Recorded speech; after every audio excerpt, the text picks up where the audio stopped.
Novation updates one of its longest running controller lines. We take a look at a product that allows you to power your hardware with just USB power banks. And DJCity announces the winner to the DJM Challenge. Find out more coming up.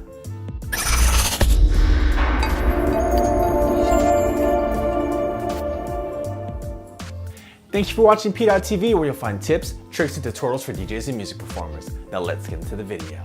The Novation SL line of keyboards is one of the longest running MIDI controller lines pretty much in the market, and Novation has recently updated it, finally, which seems like it's taken forever, to the latest SL Mark III. Now this new version, the SL Mark III, has some really cool features we haven't seen previously from Novation in their SL line. The first being an 8-track polyphonic sequencer built in directly into the keyboard. Now with that new sequencer, Novation has added a bunch of cool inputs for the SL Mark III to integrate with your pieces of hardware. You have MIDI and CV and mod input, meaning you can add things like maybe like a Novation circuit or some Korg Volcas or some of the Roland Boutique line to really make the Novation SL Mark III the centerpiece of your live performance setup.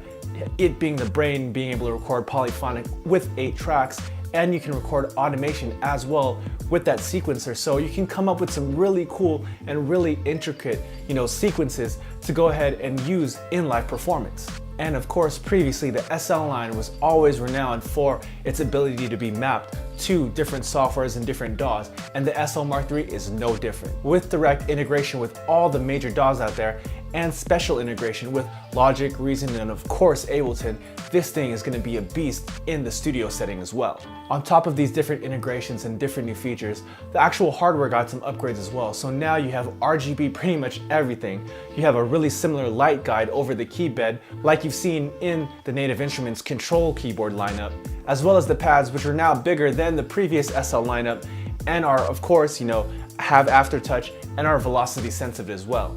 And another first in the SL lineup is now there are full color screens on the actual keyboard, so you have some direct control over your DAW if you're using it with software, or you get some more info if you're using it with different pieces of hardware such as the Rolands and the Novations and the Korg pieces that I mentioned earlier, as well as anything you have hooked up to this new keyboard.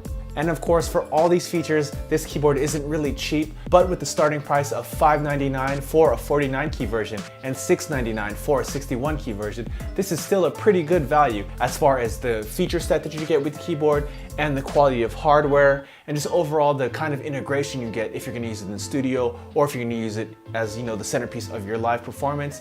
The SL series has always been a staple, and there's plenty of artists out there that have really depended on it over the years, and I'm sure the SL3 is gonna be no different going forward once it releases. With the popularity of the portablism movement growing over the years, I was introduced to the use of USB power banks, usually to power up your iPhone or your iPad or any mobile device, to go ahead and power some of your actual music hardware, in this case being a portable turntable.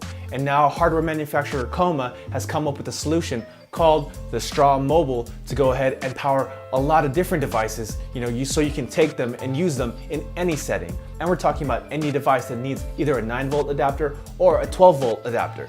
So this means that you can take pieces that were previously stuck in the studio and take them out on the road with you, or maybe to a park, or if you want to make beats on a mountain, you can take these anywhere as long as you have USB power. Now the Strom Mobile only has 4 inputs on the actual hardware, but you can also daisy chain off of these inputs, so you can add even more devices than just the 4 that are physically on the piece of hardware. Now the Strom Mobile isn't necessarily a budget device, coming in at 175 euros, but if you're a producer or music creator and you've been wanting to take some of your pieces that are stuck in the studio and take them out to find some new inspiration, this might be the solution that you've been waiting for. And finally, DJCity and Pioneer DJ recently held a contest called the DJM Challenge, where DJs would submit a 1-minute performance video trying to be as creative as possible using a DJM mixer, where DJs would have the chance to win an XDJ 1000 Mark II and DJM 750 setup, or a PLX 1000 and DJM S9 setup, and you get to pick from either one of those. Now there were hundreds of entries, and even I myself entered as well. I mean, who doesn't want to win a couple $1,000s worth of Pioneer DJ gear? And as that contest recently closed, DJCity has finally announced the winner. So shout outs to DJ Lazyboy from the San Francisco Bay Area for taking it home with a really creative routine. Not only did it use his turntablist skills, but had some comedic elements as well, and really showcase what could be done on a DJM setup. Now DJCity not only announced him as the winner, but provided a list of 20 other finalists as well that did a really great job on submitting to this contest. So if you haven't already, be sure to check out not only Lazy Boy's winning set, but all of the other finalists as well, and this guy's included. So if you haven't checked out my set, be sure to follow me on Instagram at DJ PDot to check out that content, as well as a whole other bunch of DJ related content. So that's it for the news this week. So question of the day, have you ever entered a DJ contest? And if so, how did it go? Leave that down in the comments below. I'd love to hear what you guys have to say. And as always, if you found this video useful, please go ahead and give it a thumbs up. And if you haven't already, go ahead and click right here to subscribe to this channel. Or if you'd like to watch more content, go ahead and click on that video right there. And thank you for watching PDot TV, where you'll find tips, tricks, and tutorials for DJs and music performers. See you next time.